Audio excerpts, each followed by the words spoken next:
Betul tadi yang disampaikan oleh Pak Beni Ramdhani tadi. Cuma kan sebetulnya memang kalau dari sisi penyelenggaraan KPU ini kan dalam soal implementasi terhadap undang-undang kan sebagai user, sebagai pengguna.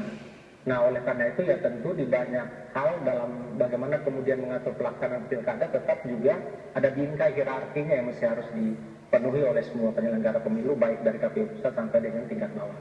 Yang menjadi problem adalah misalnya tadi bagaimana kemudian dengan setiap PKPU yang bisa saja mendistorsi undang-undang.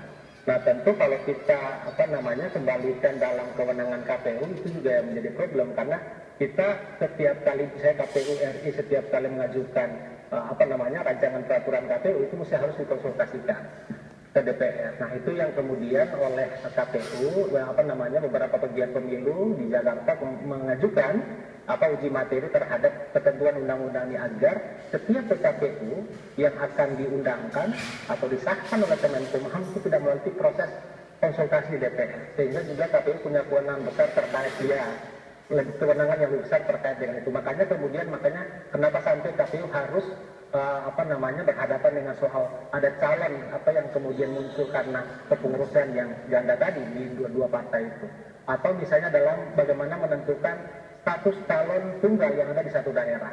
Nah itu yang menjadi problem sehingga akhirnya harus berubah itu dan harus juga lagi dikonsultasikan dengan DPR.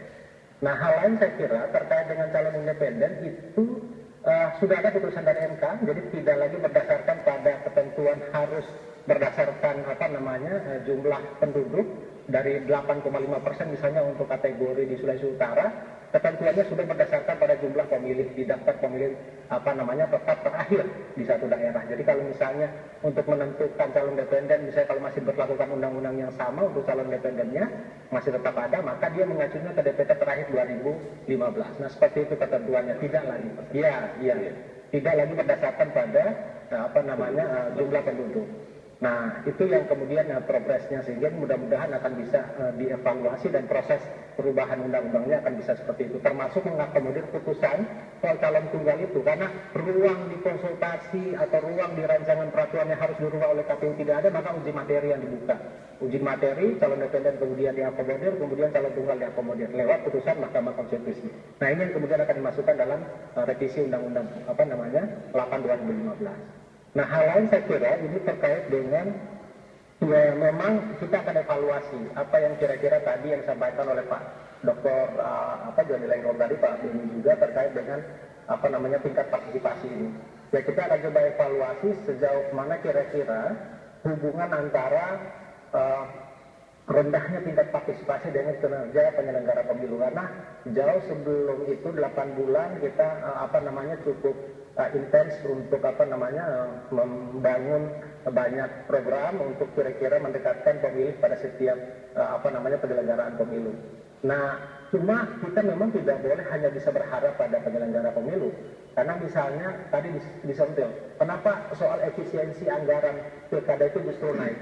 Salah satu yang menjadi dasar adalah karena KPU sudah menanggung biaya pelaksanaan kampanye termasuk alat peraga kampanye, bahan kampanye setiap pasangan calon, sehingga anggarannya bertambah di sisi itu, kecuali kemudian ini tidak ditambahkan menjadi bagian dan pembiayaan KPU. Nah, di dalam pembiayaan KPU itu ada namanya bahan kampanye, ada leaflet di situ, ada brosur. Itu dia bisa dicetak sampai dengan jumlah kakak kepala keluarga se-Sulawesi Utara. Nah kami karena anggarannya terbatas kita sampai bisa 20 sampai dengan 30% jumlah kakak. Nah seharusnya leaflet brosur sebagai alat atau bahan sosialisasi ini itu diberikan kepada tim kampanye pasangan calon, ini kan mestinya sampai ke setiap kepala keluarga. Tapi sayangnya justru itu ada di pohon, ada di dinding jembatan, itu ada di dinding pertokoan dan lain sebagainya. Nah itu tuh yang memang menjadi problem, sehingga justru kalau misalnya itu menamanahkan kepada kami itu akan jauh lebih mendekatkan setiap pasangan calon ini, visi-misinya bisa langsung disampaikan ke setiap kepala keluarga. Nah itu tuh yang menurut saya juga perlu ada pengaturan terkait dengan bagaimana mendekatkan melalui bahan kampanye ini ke pemilih. Nah sehingga memang coba apakah memang ada pengaruhnya dari sisi penyelenggara atau juga dari peserta pemilunya. Nah kemudian saya kira juga yang penting tadi terkait dengan disinggung soal kredibilitas penyelenggara pemilu. Saya kira kami adalah penyelenggara pemilu yang dalam setiap kesempatan bahkan setiap keputusan yang kami ambil tidak ada satupun intervensi, apalagi misalnya ada eksekutif yang turut masuk ke kami untuk karena sesuatu yang terkait dengan keputusan atau kebijakan kami. Tidak ada satupun tuh yang tadi disentil oleh Pak Sen tadi bahwa pada saat penetapan calon gubernur kami sudah tetapkan masuk, itu dari mana? Itu kan dibuat isu, misalnya mungkin mohon maaf dari media dan sebagainya. Kami tidak pernah ada isu penetapan, tidak pernah kami menetapkan kemudian di tidak pernah seperti itu.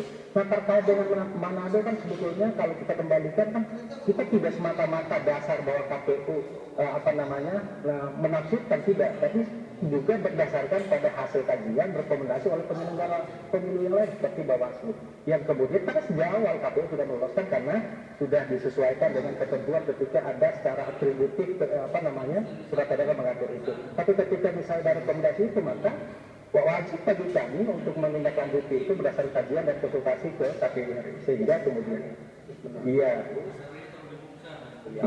Gorontalo lolos. Iya, justru itu yang menjadi masalah ya. Betul, amatan publik. Betul. Nah, sebenarnya kan memang disitulah kemudian kami tidak bisa mengambil keputusan sendiri. Kami harus konsultasikan terus sebagai lembaga